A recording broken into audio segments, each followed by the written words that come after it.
back up a little bit because there's a really good story on how you got from policy to journalism. How I And got to that so, internship to start with. yeah, so I just love the Chitty Chitty Bang Bang origin story. So, can you Okay. share that with our audience? Yes. So the reason I had two internships that summer, other than being an overachiever, was because I had this internship at HHS and I was going in to meet with my new bosses in April of 2014, if you're curious.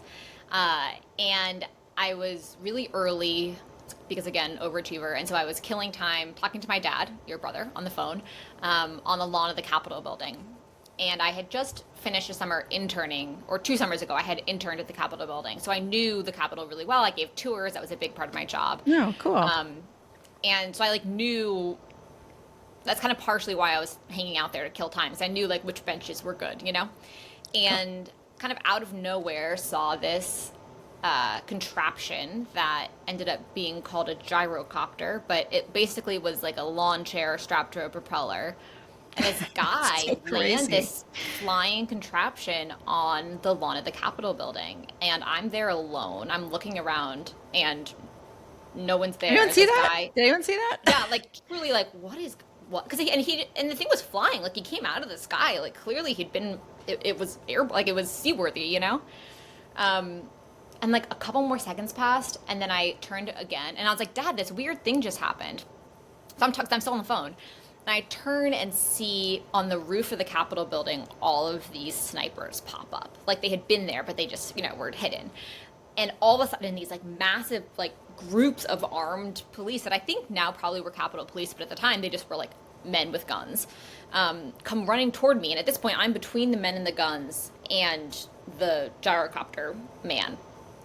And my dad on the phone, who's like pretty even keeled and realistic, I kind of explained what was happening. I was like, wow, they're really big guns. Because at the time I also like didn't really know that much about guns. And my dad was like, run, just run, like get out of there, like hang up and run. Like I don't like the sound of this. Like, Yeah. which fair. It turned out to not really be a threat. The guy was an irate Florida mailman delivering 535 letters about campaign finance reform, trying to do like a stunt to get media attention to like for his issue. He was Campaign literally a finance U.S. reform. mailman. Yeah, That's a good and issue. that was his pet issue. Yeah, and so he flew his gyrocopter. He was from Florida, but he flew it from Pennsylvania. I'm pretty sure. And I was one of the only people that saw it happen. It turned out that the Iraqi prime minister was giving a speech in the Capitol building right behind me for a joint session of Congress. It was a huge deal, huge amount of extra security. The Florida mailman didn't realize this, picked a bad day. And so that's part of why it was like so intense afterward. So the whole Capitol was on lockdown. It was like this whole big issue at the Capitol, which is funny now that I'm writing another book about an attack on the Capitol. But Yeah. this guy was arrested. Everything was fine. The whole thing was done within 40 minutes. But back in the day, this was the kind of thing that would rate top of the news. And Anderson Imagine. Cooper at CNN invited me to be on his show. And so I had met like a CNN reporter on the street, and one thing led to another. And in the But it was more than interview, it was more than a CNN reporter, wasn't it? Wasn't it like, if there were memory all these, serves, there was all these, yeah, and you basically like freelanced a press conference of like, yeah. okay, you answer, It's you always funny. answer. I normally tell this story to people who don't know it, but you're like, yeah, you lived it with me.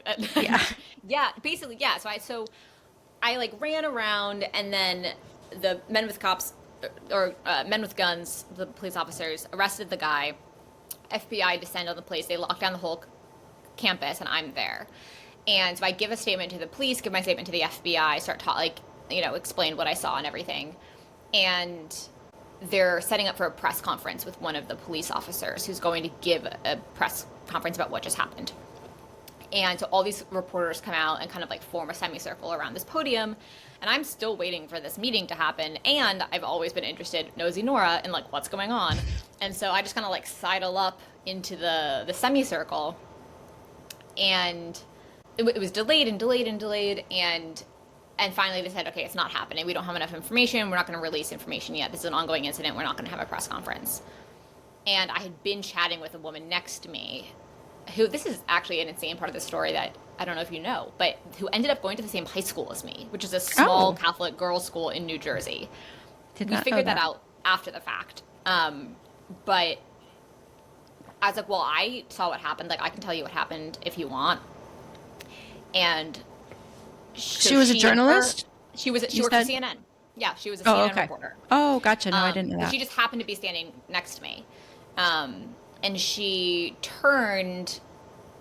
and the cameraman like turned to face me, and I started describing what was happening, but everyone else around us was there, and the press conference had just been canceled. And now, having been on the journalist side, I'm like, oh, that's a gold mine of, just some young person describing what happened is better than a police officer giving a press conference. Okay. Oh, interesting. And so then I kind of inadvertently gave a whole press conference, was on every network. This is at like 4 or 5 o'clock. I went and did my interview meeting, and then had a phone call on my phone when I got out from a producer who I ended up working with for years and who I'm still in touch with, but from a stranger saying, hey, we saw you on TV earlier. Do you want to come and do like an actual full interview with Anderson Cooper? And so I did, and it went really well. And I made Wait. I need to back up because there's an interesting part of this story too, is that when you got, this is my recollection again, when you got picked up to go to do this interview, and you're a newbie, right? Like, you're not a seasoned journalist at this point. But wasn't it, you weren't able to get to the studio on time, and so then you had to be on the side of the road, and you had to handle all the crazy that was You're around you. You're remembering more details about this than I do. I just find this fascinating. I mean, yeah. So I was at my aunt on the other side's house in Maryland. I was like spending the night there, and they like sent a black car for me, which I was like, this is so crazy. And like my little cousins were in the window of the house in suburban Maryland, like looking at this black car picking me up. And I remember they had like, the little the mini little water bottles. And I was like, oh, this is so fancy. I was 20. Like I was shocked. And my mom had just bought me my first like grown up work dress for this internship meeting. Cool. So I had this J. Crew dress. We just got rid of it because it like really doesn't fit anymore. But I kept it for so long just because this was the dress I was wearing. Sentimental. This moment. Yeah. So I wore this like nice dress, and again, now understanding it from the journalism and like the journalist control room producer perspective, they must have been freaking out because I was supposed to lead the show, and we hit crazy traffic. We were driving in from suburban Maryland at that point. I should have just stayed in the city, but I didn't know. And was super late. I couldn't get to hair and makeup. And they called and they were like, we're so sorry, you're not able to have hair and makeup. Like, do you have anything with you? And I was like, oh yeah, I have makeup. Like, I'll just do it in the car. Like, use my lip gloss. I'm not worried about it. Yeah, like, and again, like if I was an adult, maybe I would have been like, no. And then I wasn't going to be able to make it to the bureau and do the whole like handhold kind of thing that later was my job to do with like people who were nervous with their interviews. And instead they said, we have a reporter on the street outside the Capitol building, Tom Foreman, who again, I ended up working with for years, but at this point was like a random man. He said, what if instead you pull over on the side of the road, go look for this man and his cameraman, and then we'll like set you up for the interview. And again, on the side of the road. Yeah, on the side of the road. I mean, with the Capitol building in the background, but like downtown DC, yeah, I mean, it wasn't like a random road. It was like right near the National Mall, but it's far away enough because just like the way the perspective is, you want the Capitol to be small and in the background. So you're like a neighborhood away, basically, from the Capitol building. Gotcha. Okay. And that part of DC is silent at night. I mean, it's 9 o'clock at night at this point, prime time. Okay. There's nobody around. It's completely deserted. And except for some of the police tape from like earlier in the day, still up. And yeah, I mean, again, now I do like I spent my whole career doing this, but I show up and there's a young girl whose job I ended up having, and then a suited older man with a face of makeup on doing his report, and khaki cargo short wearing photographer. The favorite pants of photographers everywhere, and started describing what I saw. And I felt like this was all very serious, but I think by this point we knew it was kind of nothing. And so Tom Foreman, who went on before me, made some kind of joke to Anderson. And I was like, oh, okay, so like I'm allowed to make jokes. Now that we know like no one was hurt, nothing bad happened, like it was just kind of a silly thing. And a slow news day, clearly. And so I said something in the interview, he was like, can you describe what the gyrocopter looked like? And so I described it, and like out of like truly just like it came to me as I was saying out loud. I said, yeah, well, it looked like something out of Chitty Chitty Bang Bang. Just like the way it was like a little like lawn chair with like a propeller on top. Like, and he cracked up and like thought that was hilarious. And he said on TV, and he's told me since, like, he just was like, wait, I thought you were like a literal child, but you're referencing this movie. And I said something like, oh, my parents raised me right. Like, my dad was like, made sure I, saw Chitty Chitty Bang Bang as a kid. I was terrified of that movie, though. That's a scary movie for a kid, It is. To be honest. I know, my kids felt the same. It's a little creepy. Yeah. Yeah. But then the interview clip went viral again. It was a slow news day. So people on the internet started calling me Gyrocopter Girl. And then in my ear, I was like wearing an earpiece, which again, I had never worn an earpiece in my life, but in an earpiece, like with the Secret Service thing, like down to the back, this other man's voice pops into my ear after the interview's done and just says, how old are you? And I was like, are you talking to me? Like, who is this? What's happening? It turns out it was the executive producer of the show, who, again, is like one of the most incredible men in my life, the mentor and someone who I will look up to for the rest of my entire life. But at the time, random man, how old are you? Which we all have laughed about a million times since then, because I was like, 20? And he said, are you a college student? And I said, yeah. And he said, well, that was really great. I think you have a future in TV broadcasting if you want it. Would you like to come intern for Anderson Cooper this summer in New York? Oh my gosh. Damn. And me being me said, well, I actually already have an internship that I've committed to. But I could do the second half of the summer. I could probably split my time. And so that's how I ended up having my HHS internship at the first half of the summer. So like I also had gone into HHS knowing I was going to do the CNN internship and kind of like, that could be something different and weird, but like I kind of thought it would be interesting to like learn how the other side, how the press like functioned, and then I'd go into politics still. Yeah.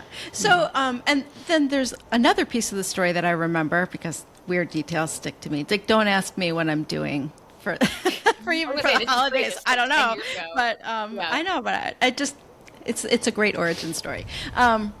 But when you were kind of waiting for the interview and you're like doing banter with the producers, like at this point you were basically an expert on the Affordable Care Act, right? And so weren't you guys like talking policy? And then when they found that you were like knowledgeable, personable, beautiful also, I'll just add. So, yeah. But anyway, but like, you're all that in a bag of chips. But like, but the point this is my aunt. This is the nepotism part of the interview. Yeah. Okay. All right. I'd say that to other guests. They're all that in a bag of chips. But like talking affordable care, right? Like it showed that you knew your stuff, right? Like you weren't just a pretty face or cracking jokes on TV. It was like you had it all. Well, and there was such limited information about what had actually happened at that point. And so the reporter who wasn't there, didn't see it, hadn't talked to anybody directly who had been there and seen it, was doing the best he could. He did a nice report. But I could give like an actual information and context, and I had given tours of the Capitol building, and so I watch it back now, and I'm like imitating. So I'm doing like a TV reporter imitation. That's like a little embarrassing now to watch back. But I was like, well, on the east steps of the Capitol building, blah blah, blah. And then Anderson. Part of it also was that I was like answering so like I knew exactly what I was talking about, so much so that Anderson got confused, and in the control room they got confused. And again, like I learned this afterward, but they got confused and thought maybe I was a reporter, and like where they were confused like if I was an eyewitness or if I was a reporter. And so then Anderson at one point thought started asking me questions that I had not been prepped for and that he wasn't supposed to ask me. He asked at one point. Oh, I see. Because I had mentioned security and how, like, heightened security.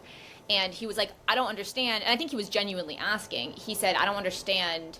Why was there heightened security? Did they know this guy was coming? And I said, oh, sorry, no. So there was heightened security for the day because the Iraqi prime minister was giving a joint address to Congress at the time. And so you did see extra SUVs and blah, blah. I was like, I got all into my, like, tour guide voice, kind of. And so to fast forward a little bit, when I walked into CNN the first day, all of the staff members recognized me and were like, is that the Gyrocopter girl? Like, is that from like 6 months ago? Like, what is she doing here? And then it turned out I was there to like do my internship. But the chitty chitty bang bang girl, right? Yeah. Yeah. No, I think that's such a great story, and it to me it kind of shows like you were in the right place at the right time, but the way that you handled it is like there's this opportunity, there's something happening, and you're the person that runs toward it, right? And like kind of taking the opportunity and just kind of seeing where it goes, right? So you got in the fancy car, you were able, and I think the fact that you were a policy expert on the ACA it's just such a cool part of this whole story, because you go into, even people that go into broadcasting, like, which I myself went into with a production background, but I'm like, I'm gonna double major in history, so I have something behind it, right? So I want to be like competent, not just on the production side, but on the content side. Yeah. And I feel like you started content and you're like, oh, journalism. Oh, okay. My fun fact that has not felt very fun at certain points in my career is I've never in my life taken a journalism class or a course. Not in middle school, not in high school, not in college. And I had to learn all of it on the fly. And as much as I'm making nepotism jokes here, it felt like that kind of showing up at CNN, being the Gyrocopter girl who had the viral video, who showed up halfway through the summer because she had another internship. Like, and I also didn't help myself. Like, I showed up in like jewel-toned modest dresses every day, like looking on air ready just in case someone was going to throw me, like, like I definitely was like really aggressive as a 21-year-old. At that point, I had turned 21 by the summer. I hadn't even. I was still 20. I was still 20 that summer. Yeah. So I dressed the part, but like I took that to heart, and I was. I had some incredible mentors. Some of my peers were not the biggest fan of me showing up, which I like now as an adult understand why. But I felt very like I didn't want to be the Gyrocopter girl. I just wanted to like earn my place, Yeah. It took years for people to stop calling me that and like seeing me that way, Oh, good luck after this podcast comes out. Yeah. But it's funny, like when you ask that question, that's not the first story I tell anymore. Like when you ask like, like how did you become a journalist? I told the other true version of the story, which is like my internships, which is like what solidified the moment for me. But I don't go to Gyrocopter story immediately because now I can see it the way that you've described it, of like, oh, it was all the building blocks of who I am that have like made my career a success now. But at the time it felt very like imposter syndrome, Yeah. I can understand that, right? But at the same time, I don't know. It's important to take advantage of opportunities when they come your way, and also like holding the ladder down. Is that the right expression? But like, you're not helping the next person up. Helping the next person up. So that's what's important, that you fight through these imposter syndromes because they saw something in you, even if you didn't go the normal path. Yeah.